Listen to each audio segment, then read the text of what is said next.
Ladies and gentlemen, it's me, RuffledRowlit. Ladies and gentlemen,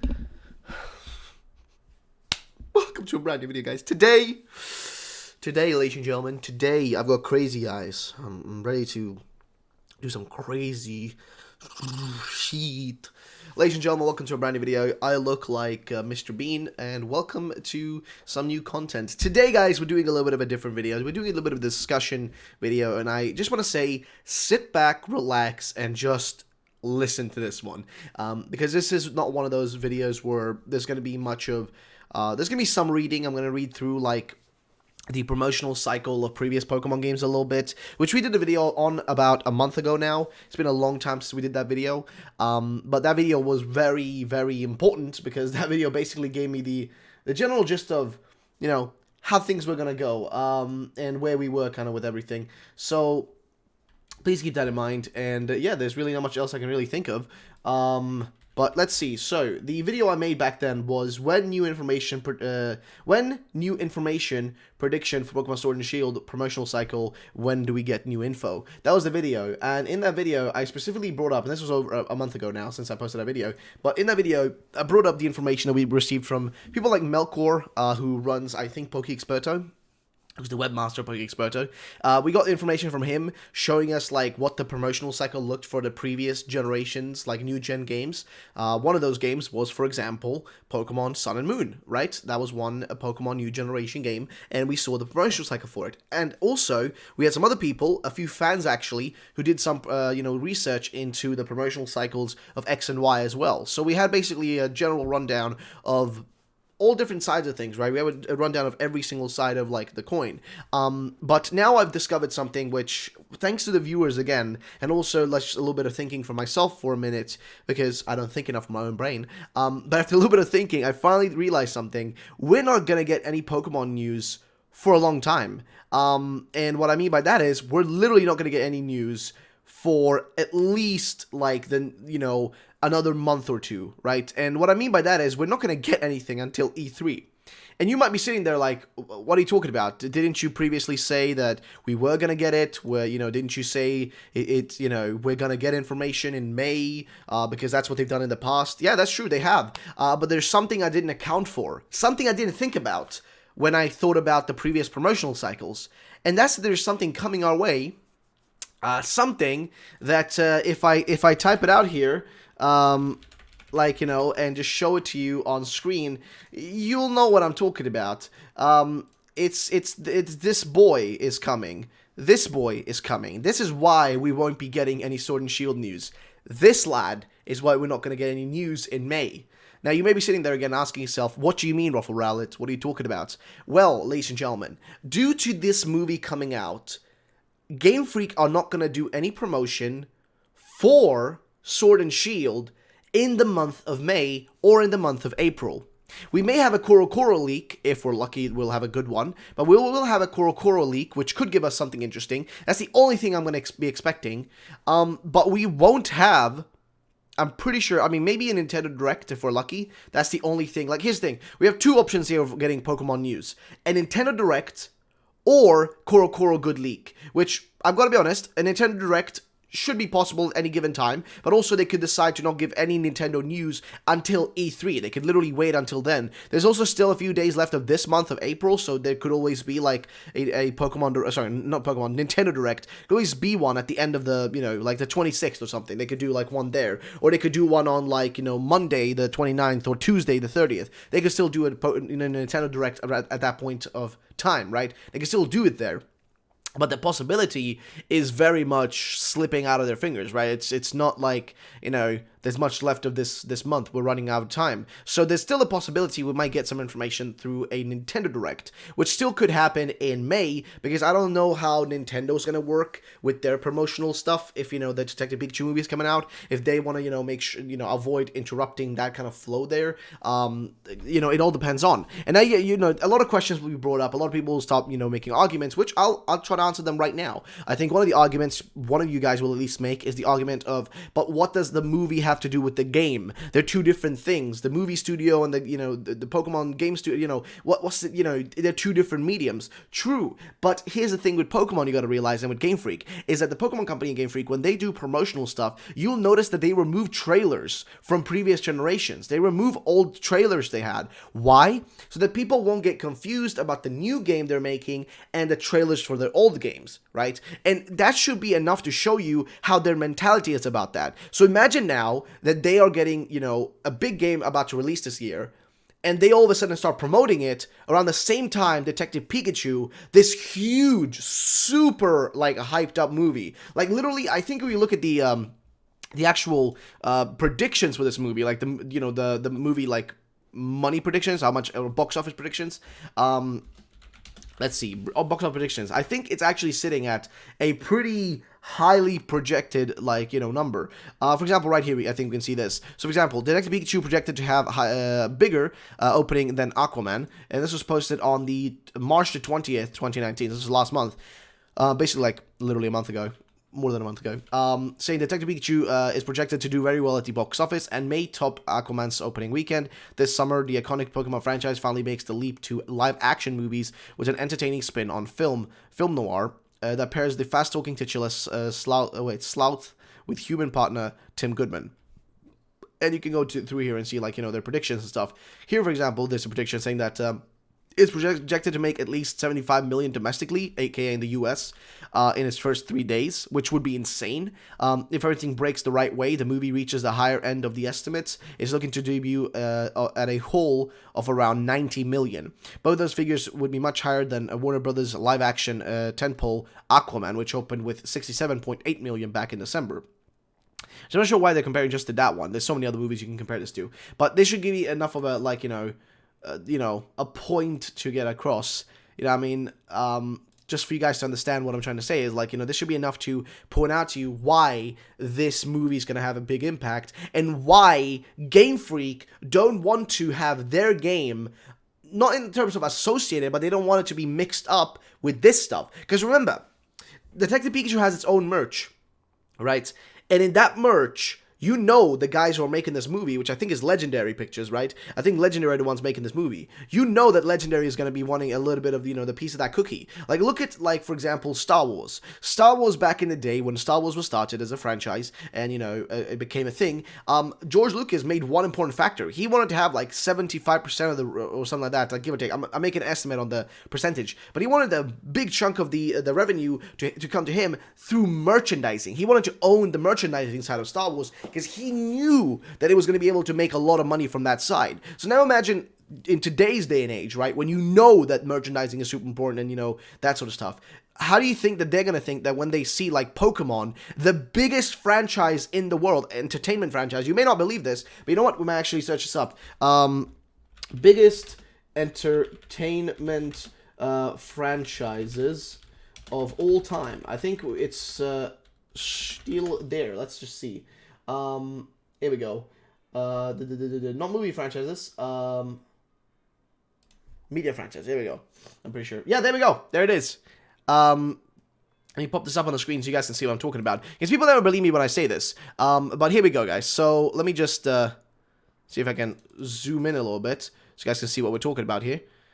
Because some of you may not be able to see it due to the screen size. But here you go, guys. So the number one on the list here is Pokemon. And now you gotta understand, right, the difference between all these things is that, let's just break down what this is. So list of highest grossing media franchises. This is a list of the highest grossing media franchises. This includes media franchises that started as a book, film, video game, comic book, animation, cartoon, or television series, and then expanded to other forms of media. This list covers every aspect of a particular franchise, such as box office, sales from merchandise, home entertainment, and revenue from video games, among other things, if such information is available. The list includes the total revenue figure and the revenue breakdown for the franchise where the total revenue figure is not known to have been reported. An estimate is given based on the combined revenue from different media.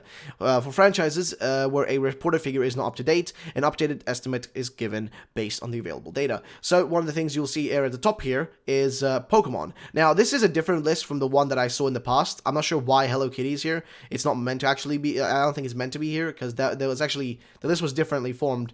You'll see, for example, Star Wars here is at 65 million. right? I think you should have Shonen Jump is interestingly pretty high because they, they run several like big things. Like I think doesn't Shonen Jump like both like have a lot of influence in Bleach, Naruto, the biggest like manga in Japan being One Piece. They have that as well. You got Wizard, you got Harry Potter, you got Marvel Cinematic Universe, which I'm not sure is when this is estimated from. But they've made a lot of stuff from like the box office, sure, like 18.57 million. I'm not sure when this was last updated. MCU films 18.5 million. You got merchandise sales, which is 5.4 million. You got home entertainment, which is 5.2, and comic volumes at 500,000 only, which is wow, that's pretty small. But of course, this is also shifted. You guys understand? Like these things will go up and down, and will be up and down because this is a lot of money, right? But do remember, 29 million could be actually 40 million to this point, right?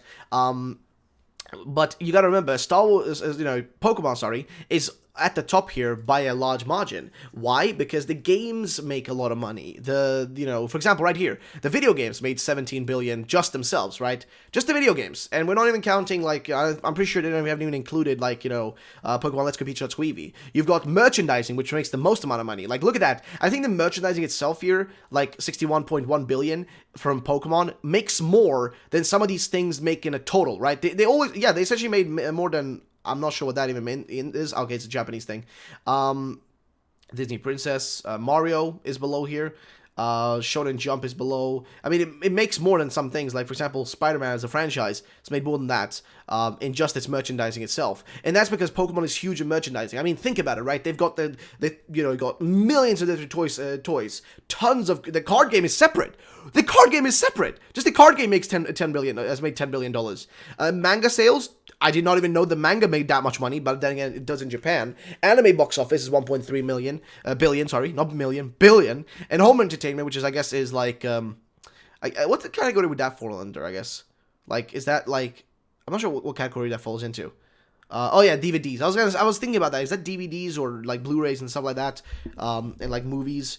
But yeah, it's VHS sales. I remember I bought those when I was a kid, so I could see why these have made a bunch of money. Now, you may be asking yourself, okay, Ruffled, you've told me about how much money they make, why is this important? Well, do remember, like I said, though, they make tons of cash, so they, Legendary, or if they're the ones who are, making the movie, I can't really remember, they would logically want to think that, oh, wait, Pokemon makes tons of money. We want to have a piece of pie from that those merchandising sales. I mean, we're making a movie, the characters, we're setting up this world. Why wouldn't we want to have a little bit of the, a piece of the cookie there? Why wouldn't we want to be, have our hands in the pot? That's a thing we want to do, right? And that makes sense. They want to make money from that. So for Game Freak, then it's like, cool. I mean, sure, this is going to bring more attention to Pokemon. We're going to make a chunk of money from this as well. But at the same time, we need attention on our game, because our game's going to make us the most money. We make most money, from our video games directly as a, Game Freak as a company, while the Pokemon company as a whole makes money from different avenues, right? And that's why it's able to stay alive for so long, and that's why Pokemon will be alive for a long foreseeable time, unless, all of a sudden the whole thing just implodes and nobody likes Pokemon anymore, which I think will take a little bit longer time than just like a year. But basically, this, throws a wrench into their, promotional cycles. And that's where we come into this the subject of this right here. So, as you guys may remember, I covered this a while back. And also this camera, man. I don't understand what the deal is with this camera. It's just, the thing I bought for it to hold it just broke after, a day.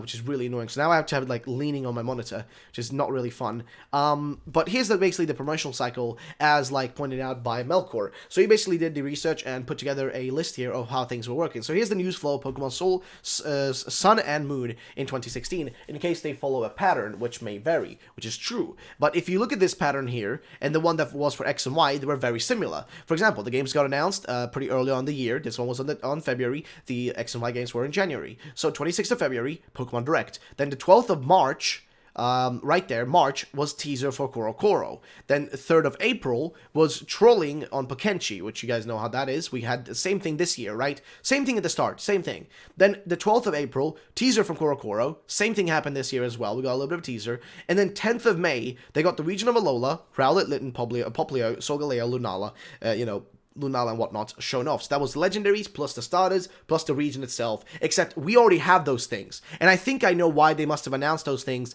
this early, you know, in February when we had the reveal of the full games, is because they wouldn't be able to reveal them in May this year. They can't do it this year, guys. Think about it, right? Just think about it.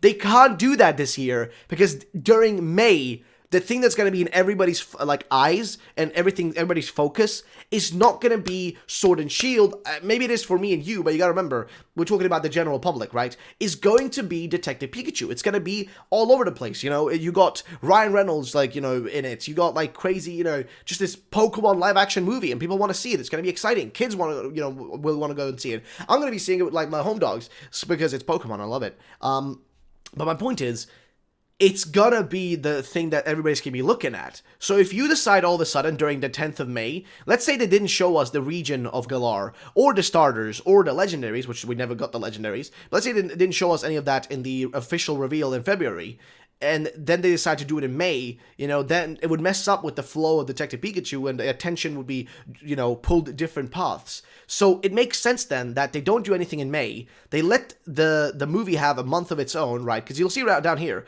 how this is what I meant by the promotional cycle should start around May, is when the ball should start rolling. And people always told me, like, hey, Ruffled, when should we expect stuff? When should we expect things to happen? When will things start rolling? When will we see information and stuff? And I always said May is when things are going to start, but I don't think that's going to happen this time. And the reason I thought it was going to start is because back in X and Y and in Sun and Moon's promotional cycle, the ball started rolling in May. Look at here, right? The 10th of May, we got the region and stuff. The 13th of May, we got the trailer like reveal or whatever, or mention from Korokoro. Then 15th of May, again another May reveal here. Pokenchi has new images of like new things. Then here on the 2nd of June is when the actual cycle, now the cycle has started, right? It starts rolling in May, and now it's actually officially started. So in June, we got new trailer, Rotom Dex, we got some other things here, Kukui Lily. The 7th of June, literally a small time after that, we got QR code information. Then 11th of June, we've got a new video, like I guess trailer video, showing Zygarde forms, Rockruff and Komala. 14th of June, new trailer, Young Goose, etc. 13th of May,